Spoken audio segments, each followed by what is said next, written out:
Hi there, this video is a Milan Art Mastery programme update. I'm in part 1 of the course. There are 4 parts overall and each part is split up into sections.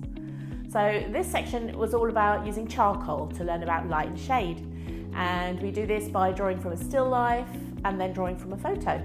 So that's what I'm covering in this video. I'm going to show you my setup and drawing process and talk a little bit about lighting, composition, and the merits of having cats as assistants / distractions. At the end of the video, I'm going to update you on whether I think the course is still good value for your time and your money.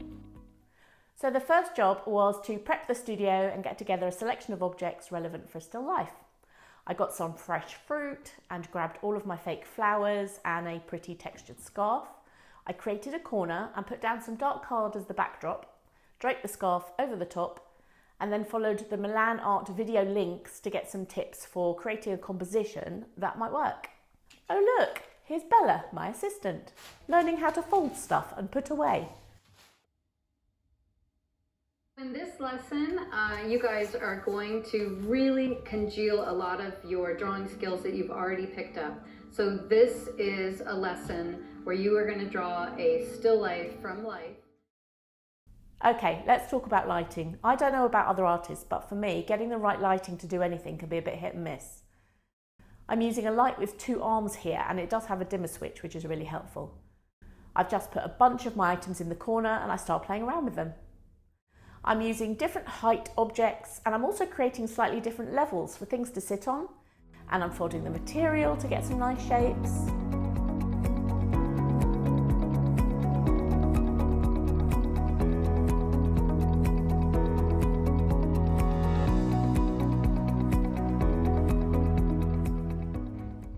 I think this is it. I think it's simpler than the others and it feels like it's got more flow.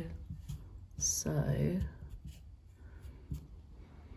think I'm going to go with this.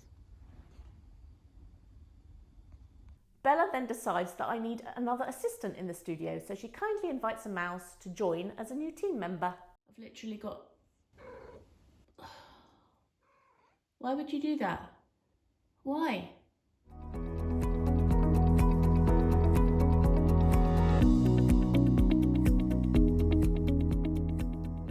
So, getting my charcoals out and ready again. Got loads of the willow charcoal. But I finally got my hands on some jumbo charcoal and other charcoal sticks. And they've got different strengths. Soft, medium, hard. And this one, which I'm really excited to use. Let's get this out. Ooh. Nice. It's going to make my life a lot more interesting. Easier? I don't know. We'll see. Alright, cute. Oh, they feel different. Wow. Okay, so that's completely matte. Look what it's doing to my fingers. This one feels smooth, like it's plastic, and look, it's not doing anything to my fingers. So I wonder if this one will actually do anything. It feels more like a pencil. Wait, is this pencil? Have I actually bought pencil? That's the jumbo. What's charcoal? Okay. Well, we'll have to see. But look, you can see the shine on that, so it's definitely doesn't feel so authentic as this one. But we'll see. Okay, so charcoals. Don't need that. With my sanding paper, blending stump, which I always forget the name of. A selection of erasers. Okay, every studio setup is so different, but this is how I'm going for today's session. And because lighting is a little bit of an issue, I've got the light coming through from there. I haven't got my room lights on because when I've got my room lights on, it detracts from the starkness of the lighting that I've got on here, which is quite dramatic at the moment, which I like. So I'm going to keep that off. I've decided to put my easel on the table, and then I've got the screen there if I need it. But anyway, that's my setup for today.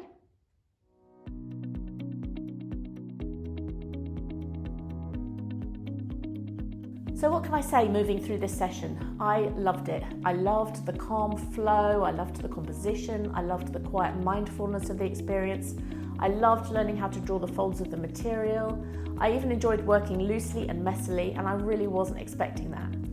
I feel like charcoal has its upsides and downsides.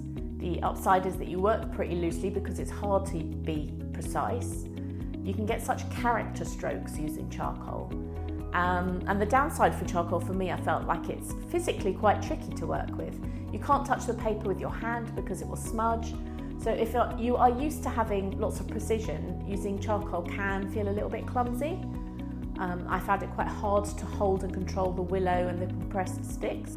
But overall, in this lesson, I learned so much about really looking and seeing what was in front of me, like really looking, and then managing to put that down on paper. It was a really magical session. So after this session, I had quite a long break as real life took over. But finally yesterday, I got a chance to do the next lesson, which is doing a still life from a photo. So the idea is that the first session is the harder session to draw from still life. That way, by the time you get to the next lesson, which is the photo, you'll have learnt so much from the first that drawing from the photo is going to be much easier. So firstly, I had to design between two images. Once I'd chosen, I taped it to my easel, and then I got everything out in front of me, including my good old proportional divider. I started making a mess almost immediately. And then I started to sketch everything out using willow charcoal. I used an eraser to highlight anything lighter than a mid-tone. This process was so enjoyable. I totally zoned out, just looking and drawing. It was wonderful.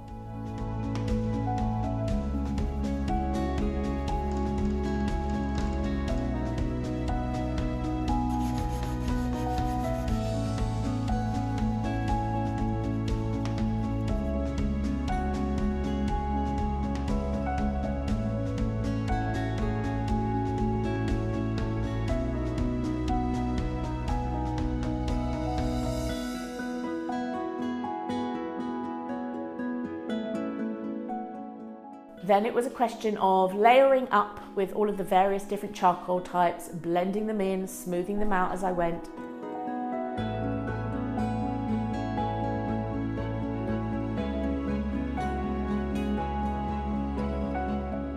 Each area I filled would mean another area needed more charcoal, so I was chasing it around the page, adding layers, taking layers away, blending and repeating.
We discussed boundaries the last time we had a look. Do you remember what you said? Yeah, you said you wouldn't distract me, didn't you? This comes under the more distraction rule.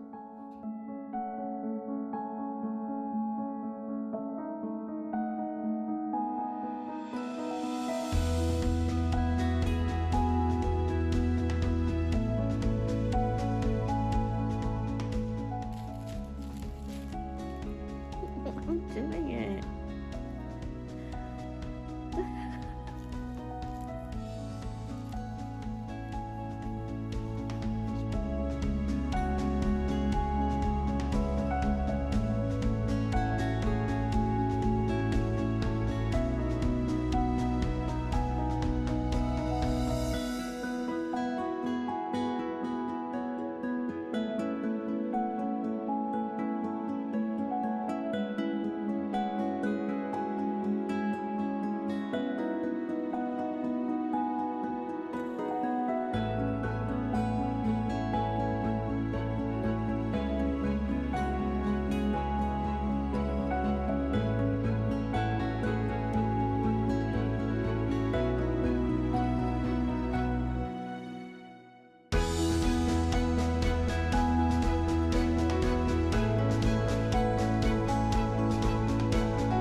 The hardest part of this was adding the little water bubbles inside the jar, just because the charcoal was quite heavy and my eraser was quite small, so I tried using a white pencil as well, just to reinforce that white.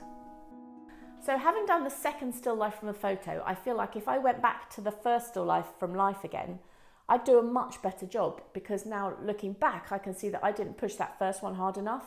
I didn't go as far with the shading and the nuance as I could have done. So my thoughts on this section and the art program as a whole, my confidence has definitely grown from this exercise. I would never have chosen to do an exercise like this, or even touched charcoal if it weren't for the course. I've learned to look more carefully and see more clearly what's in front of me. I've learned to find the nuances of light and shade, which I'm sure will make me a better artist for the next project. So yes, for those reasons, I think this month the Milan Art Mastery course is well worth the investment. I will keep you posted as I get further inside the course. Okay, tip of the month. Did you know that you can use fixative during your charcoal process to fix layers, and then you can continue drawing more layers on top? How amazing is that? You just need to make sure that your whites are as white as they need to be before you spray to make life easy for yourself. I would love to know if you are on the course, and if so, what do you think about it? If you find these videos useful or entertaining, please drop me a comment and let me know. I would so appreciate it. If you have any questions, let me know. More cats, less cats, let me know. Okay, that's it for now. I'll see you in the next video. Bye.